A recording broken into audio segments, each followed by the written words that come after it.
beaucoup de réserves. Voici quelqu'un qui dit qu'il est né à Agoville en 1962. Je n'étais pas là-bas, mais tout ce qui t'est écrit là, je ne peux plus le croire.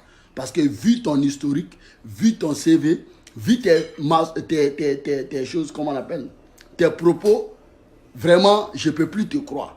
Quelqu'un qui dit qu'il est né à Agoville en 1962, qui a fait son cycle scolaire, qui a obtenu un diplôme, un baccalauréat au lycée professionnel d'Agoville, jusqu'ici, on te croit. Ou bien on ose te croire. Et après qu'il dit qu'il est venu en France, qu'il a obtenu un master en gestion stratégique. Mais dans une école supérieure dont on ne connaît pas le nom. Il dit seulement qu'il a obtenu dans une école supérieure à Paris. On ne connaît pas le nom. Mais quand même, Soro Guillaume, par exemple, il a obtenu son MBA à l'école de commerce de Lyon. On connaît, si tu tapes sur Google, tout le monde connaît. Mais lui, il a dit seulement dans une école supérieure à Paris. Où ça? Moi, je suis à Paris ici. Là. Où? Voici quelqu'un qui nous dit qu'il a obtenu un master à Paris. Donc, lui, il a obtenu son diplôme, son baccalauréat, son bac. Il n'a pas été à l'université. Il n'a pas fait des maîtrises. Il n'a pas eu de BTS. Automatiquement, il est venu du terminal, de la terminale. Directement, il est venu en France et puis il a passé un master. Mon frère, sois sérieux. Sois sérieux, s'il te plaît. Comment tu peux obtenir juste ton bac et puis avoir un master? Tu n'as pas fait de maîtrise. Tu n'as même pas eu un BTS dans une grande école. Il faut arrêter quand même. Et puis, l'école dans laquelle tu as eu ton diplôme là, on ne connaît pas où ça est. Où ça est ton école là? C'est où? Voici des gens qui font des CV pour mentir, pour dire qu'ils sont ci, ils sont ça, alors qu'ils ne sont pas ça. On appelle ces personnes-là des imposteurs. Tu es un imposteur. Maintenant, si tu restais tranquille dans ton coin, jusqu'ici, tes mensonges là, personne n'allait se dévoiler ça. Personne n'allait dévoiler ces mensonges. Personne n'irait chercher dans ton CV ou bien fouiller dans ton CV. Personne n'allait partir chercher ça. On allait te laisser tranquille dans ton mensonge. Mais comme il y a des personnes dans la vie, il ne faut jamais s'en prendre à ces personnes-là. Il ne faut jamais s'en prendre. Il y a des personnes, il faut les laisser tranquilles. Et surtout, lorsqu'ils ne t'ont rien fait, est-ce que tu étais obligé de t'apprendre à Soro Guillaume? Il ne t'a rien fait. Moi-même, je peux comprendre que si Soro Guillaume s'était appris à toi, tu pouvais t'en prendre à lui. Oui, mais il ne t'a rien fait gratuitement comme ça. Parce que tu veux te faire de la lumière, tu veux te faire une place au soleil. Donc, tu t'apprends à Soro Guillaume gratuitement comme ça. Parce qu'aujourd'hui, Soro Guillaume est devenu la personne. Donc, si tu veux être un peu célèbre ou bien tu veux avoir un peu de notoriété, il faut s'en prendre à lui. Voilà. Mais pour toi, là, nous, on va te recadrer tout de suite. On ne peut pas laisser quelqu'un venir s'en prendre à cet homme-là. Cet homme qui a libéré la Côte d'Ivoire, cet homme qui a mis la Côte d'Ivoire sur les rails de la démocratie, on ne peut pas accepter que des personnes vraiment vomies par la Côte d'Ivoire viennent se faire passer pour les plus méritants. Toi, tu t'apprends à Soro Guillaume là. Toi, avec qui tu n'as pas signé le pacte du diable? Avec qui tu n'as pas signé le pacte du diable? Tu as commencé avec Gueye. C'est toi qui as poussé Gueye en 1999. Le concept avec les injonctions est où là? C'est toi. Et c'est toi qui a dit à Gueye que de choisir d'opter pour le et. D'opter pour le et comme ça là. Comme le père d'Alassane, d'aucuns ou bien plusieurs personnes disent qu'il ne serait pas d'origine ivoirienne. Donc, il faut que Gueye opte pour le et. Pour exclure Alassane. C'est toi, Victoro, qui était le conseiller principal de Gueye à l'époque. C'est toi qui as dit à Gueye, parce que Gueye avait peur. Gueye s'est même posé la question pour dire que non, Alassane a des relations. Donc, ça ne va pas marcher. C'est toi qui as dit à Gueye que la notoriété d'Alassane là, les relations d'Alassane là, soi-disant là, que c'est de l'enfumage, que c'est l'entourage d'Alassane qui qui fomentent les choses ou bien qui font des buzz autour d'Alassane. Qu'en réalité, Alassane n'est pas un homme influent. C'est toi qui as conseillé à Gueye d'opter pour le et d'exclure Alassane. Systématiquement, pour dire qu'Alassane ne pourra rien faire, qu'il n'a même pas de relation. C'est toi, Big Togo. C'est toi. C'est toi qui as dit à Gueye d'exclure Alassane. Parce que Gueye savait très bien, si Alassane avait compéti avec lui, si Henri Konan-Bédié avait compéti avec lui, il n'avait aucune chance d'être élu. Voilà. C'est toi qui as conseillé à Gueye d'exclure Alassane. Après l'épisode de Gueye, comme il n'a pas eu gain de cause, parce que Gueye a été chassé du pouvoir finalement, et que Gbagbo est venu, tu es revenu encore à la charge. Cette fois-ci, tu étais conseiller de Seydou Eliman Diarra. Et tu avais commencé tes manœuvres. Mais sauf que malheureusement pour Eliman Diarra, lui il a été remplacé par Bani. Mais tu t'es pas encore arrêté en si bon chemin. Parce que lorsqu'on joue à la loterie, tant qu'on gagne, on continue de jouer. Voilà. Donc tu es venu à la charge encore, si Bani, et tu étais le conseiller de Bani. Toi, Big Togo, tu as proposé à Bani de faire un coup d'État à Laurent Gbagbo.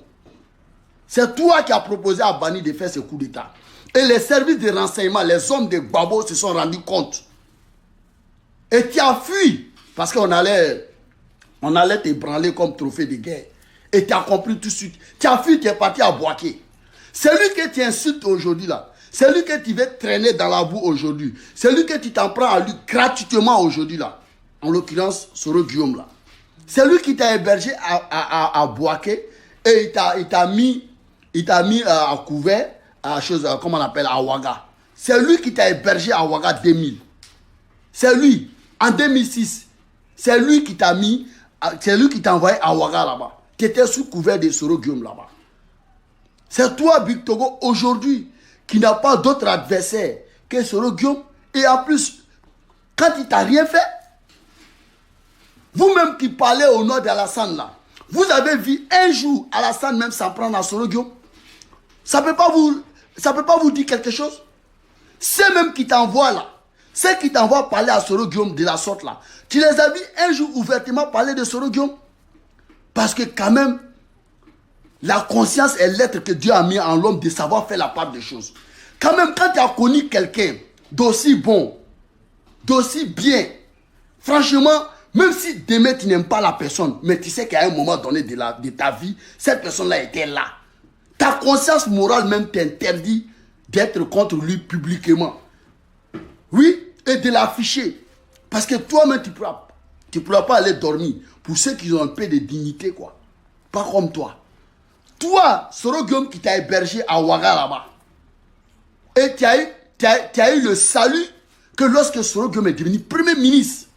Tu as eu le salut que lorsque Soro Guillaume est devenu Premier ministre et qu'il a signé l'accord de Ouaga, il t'a encore porté dans sa valise pour Abidjan, Big Togo. C'est Soro Guillaume qui t'a ramené à Abidjan.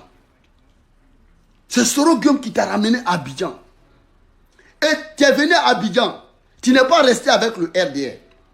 Tu es parti parce que puisque tu es un opportuniste inné, voilà, tu es un imposteur, tu es un opportuniste inné. Tu as encore commencé tes manœuvres, tes sales besognes. Tu allais voir Désiré Tagro, à l'époque ministre de l'Intérieur de Gbagbo, et tu as commencé tes fausses manœuvres. Tu as commencé tes manœuvres. Et tu as proposé à Tagro de collaborer avec lui. À l'époque, il avait une entreprise. Et comme tu as menti sur ton CV, que tu étais diplômé en gestion, et ce dernier t'a accordé un peu de crédit encore, comme d'habitude, comme tu as l'habitude de faire, et tu as commencé à collaborer avec ces derniers. Et tu travaillais même avec les hommes de Gbagbo.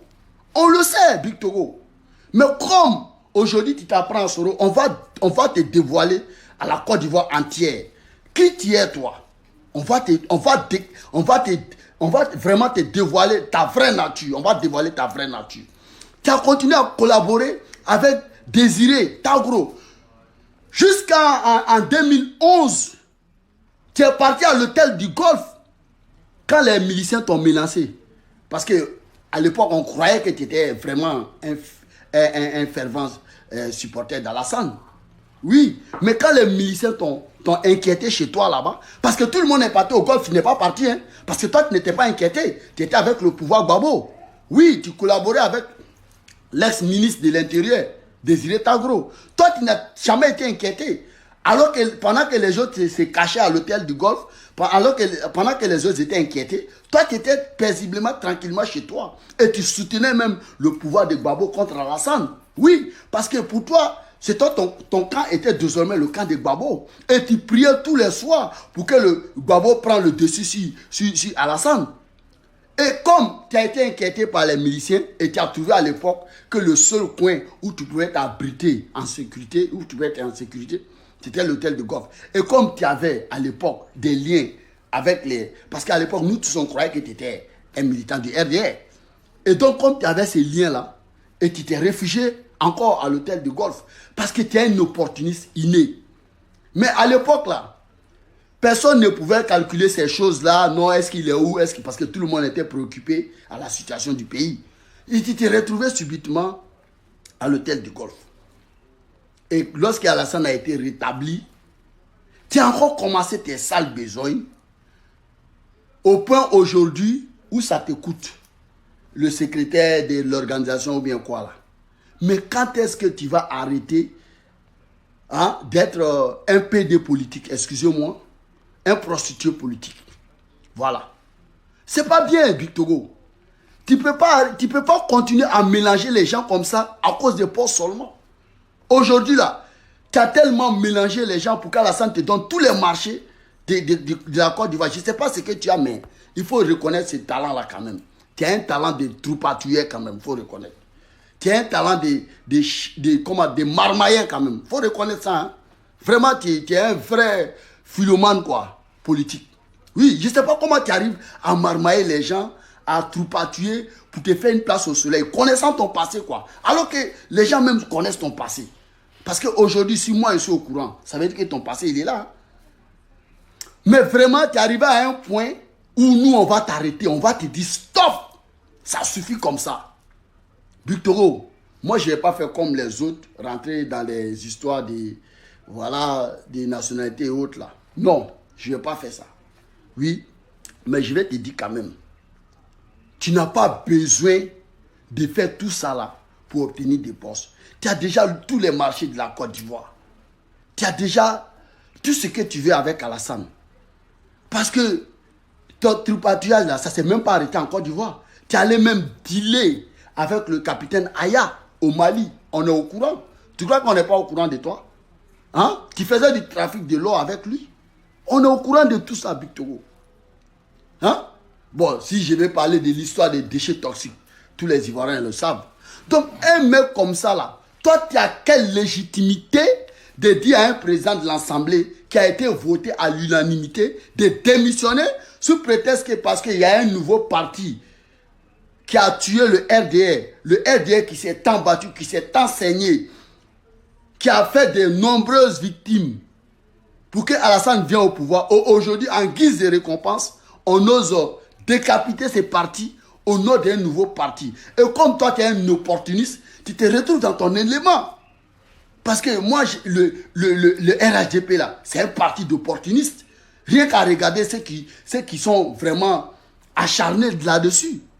Quand je prends comment on appelle ça, les Adjoumani, des arrivistes comme ça, c'est eux qui osent parler des gens qui se sont saignés, qui se sont vraiment humiliés, qui se sont rabaissés, qui ont risqué leur vie pour que Alassane vienne au pouvoir.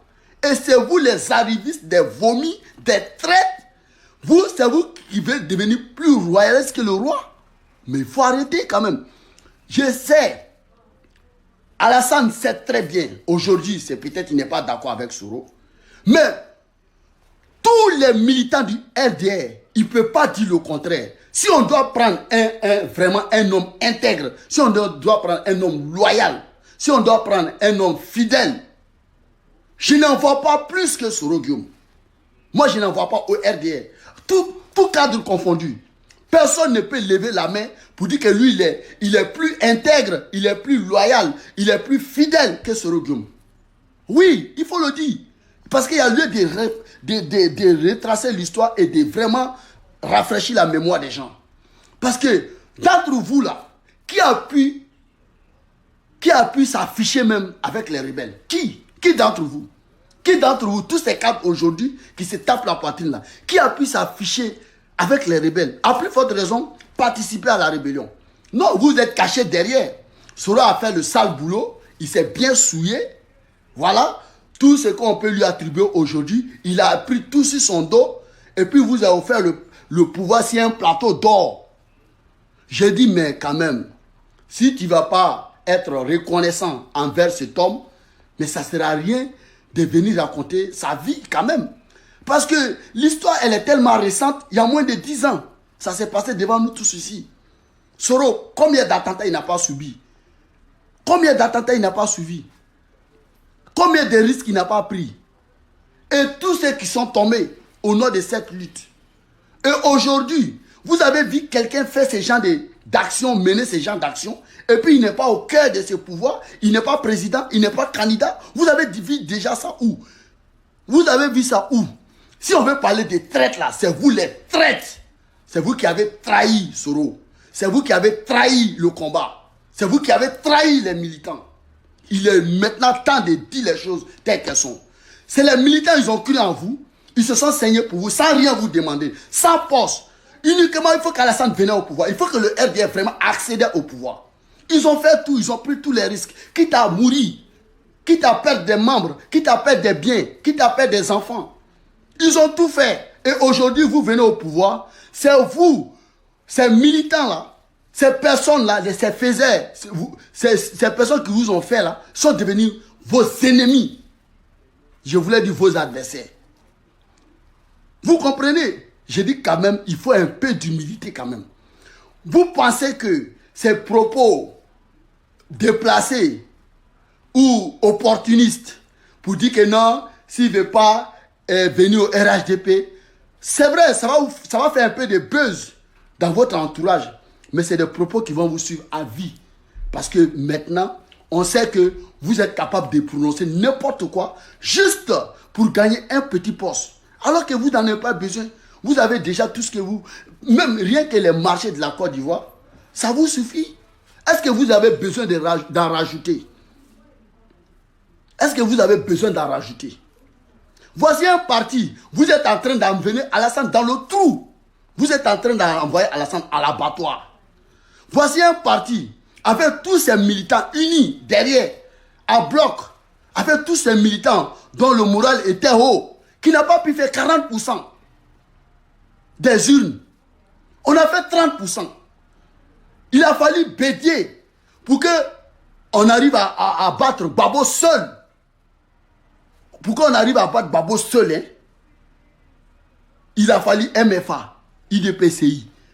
Bédier, quand je parle de Bédier, parce que parmi ces partis-là, Bédier était quand même vraiment majoritaire. Il a fallu Bédier vraiment pour qu'Alassane vienne au pouvoir. Et même quand Alassane a gagné l'élection, il a fallu Soro et ses hommes pour qu'Alassane puisse s'imposer. Voici un parti qui est maintenant au pouvoir depuis 7 ans, dont les Ivoiriens, dans leur grande majorité, n'est pas satisfaits de votre gouvernance. Parce que vous avez pris la politique, on fait les routes, on fait les travaux, et puis les Ivoiriens vont nous aimer. Non, ce n'est pas ça, la politique. La politique, première des choses d'un dirigeant, d'un président, la priorité d'un président, c'est de mettre en l'aise ses concitoyens. Je m'explique. Si les routes, les ponts, les goudrons ou bien les chantiers faisaient d'un pays, un pays vraiment qui est bien, où dont ses concitoyens sont bien, il n'y aurait jamais de manifestation en France. Il n'aurait jamais, parce que je vous dis et je vous répète, pas plus tard qu'hier, vous avez les gilets jaunes, ils ont brûlé partout. Oui, parce que la France, ce n'est pas les infrastructures qui manquent, ce n'est pas les goudrons, ce n'est pas les ponts qui manquent. Dans un seul quartier, les ponts d'une seule commune, ils sont plus nombreux que tous les ponts de la Côte d'Ivoire entière.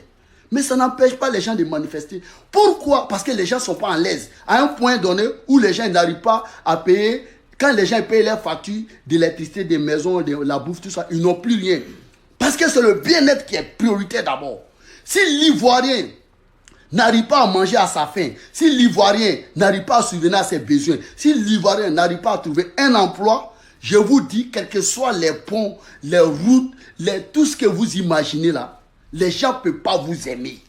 Je vais vous dire ça. Parce que la priorité, comment l'Ivoirien va manger, comment il va dormir, comment il va se loger, c'est ça qui est la priorité. Alors que vous avez fait le contraire, vous avez mis les grands travaux devant, sous prétexte que ouais, s'il y a les routes, il y a les ponts, les Ivoiriens vont vous aimer, mais c'est pas comme ça marche. D'où vous êtes étonné aujourd'hui, avec tous ces chantiers-là, que vous n'êtes pas aimé. Parce que vous n'avez pas commencé par le début. Vous avez commencé par la fin. Le développement, certes, mais le bien-être de la population d'abord. Voilà. Et aujourd'hui, vous êtes étonné que malgré tout, les travaux, l'avancement du pays, le développement, les Ivoiriens ne vous aiment pas. Parce que tout simplement, le pays est développé, mais les Ivoiriens sont dans la misère. Oui, ça c'est un point. N'oubliez, ne négligez pas cela. Voici un parti qui n'a pas satisfait les Ivoiriens. Voici un parti avec tous ces enfants réunis qui n'a pas pu gagner. Il a fallu un autre parti pour que nous venions au pouvoir.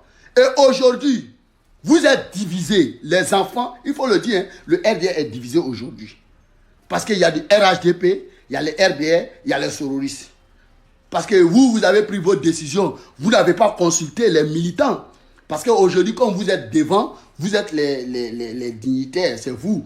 Vous êtes les décideurs aujourd'hui, sans même consulter les militants pour dire que est-ce que vous êtes d'accord qu'on dissout le RDR au profit du RHDP. Vous n'avez pas consulté quelqu'un comme à l'accoutumée. Vous faites ce que vous voulez parce que vous êtes au pouvoir. Ce n'est pas comme ça que ça marche. Et aujourd'hui, vous avez formé un RHDP creux qui contient seulement que du RDR et quelques cadres du PDCI. Parce que quand je prends le PDCI, quand vous dites que le PDCI est avec vous, ne confondez pas vitesse et précipitation.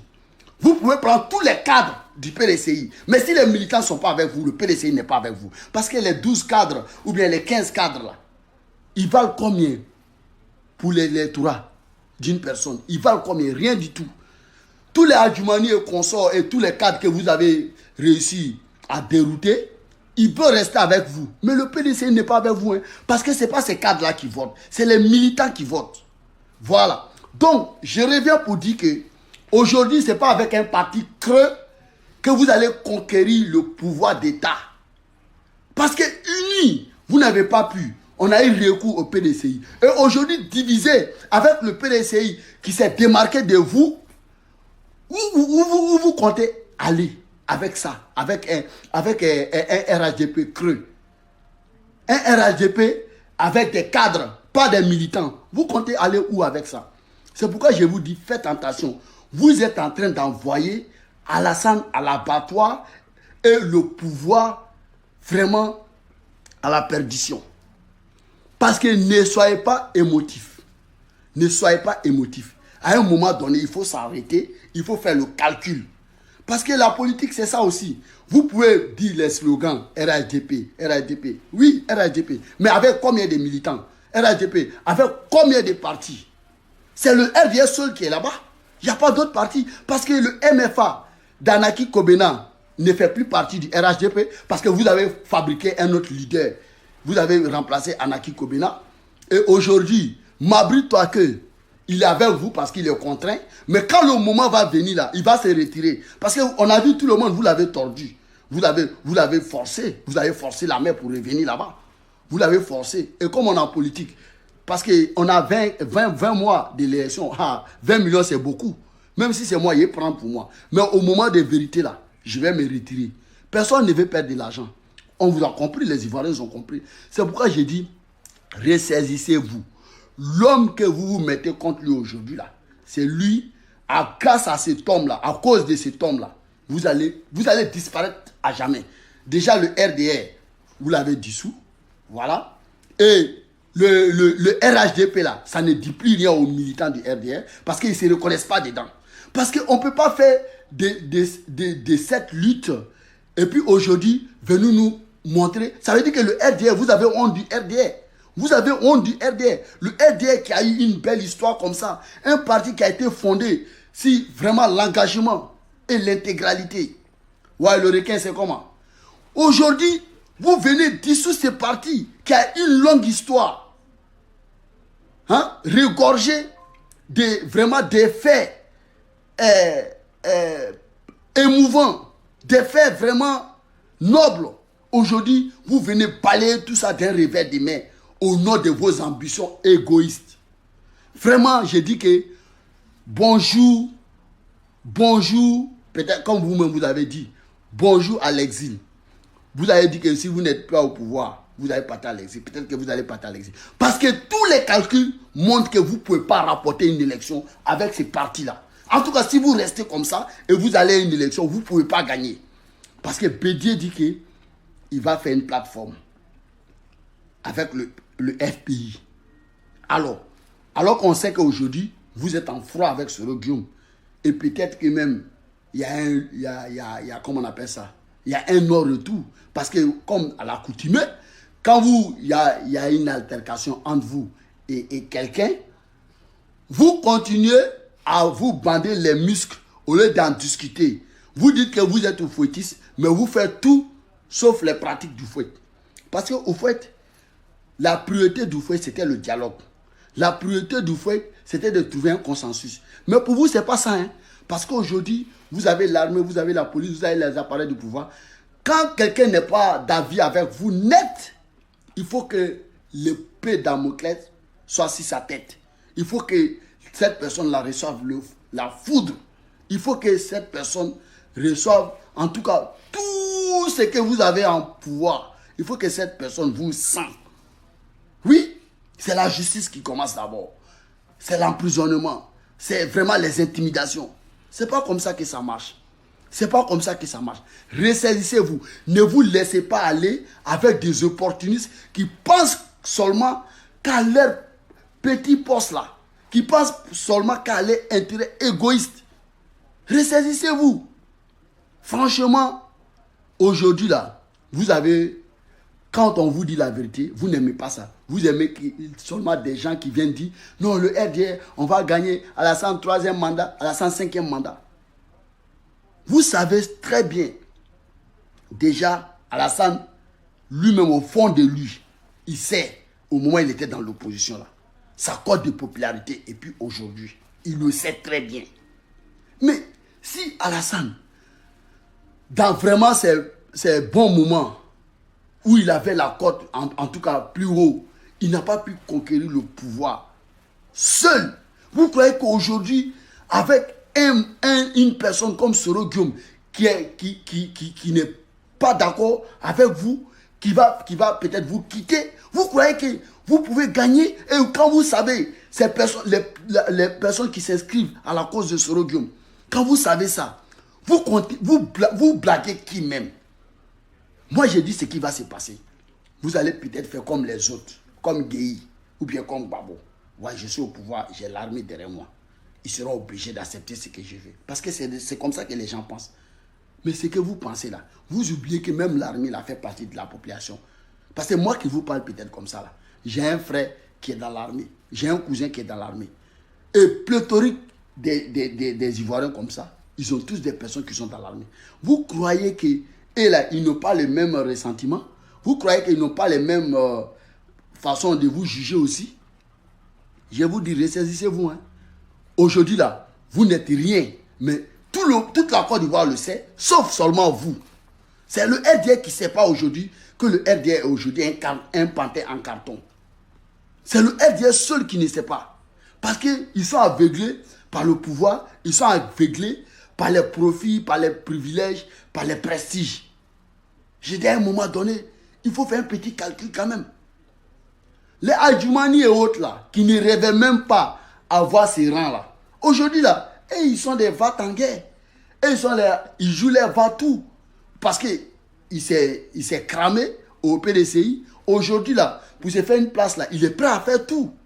Il est prêt à faire tout pour gagner une place. Alors que nous, on vous dit simplement la vérité, des dangers que vous encourez, des dangers que vous pouvez avoir, des erreurs qui vont vous anéantir politiquement et à jamais.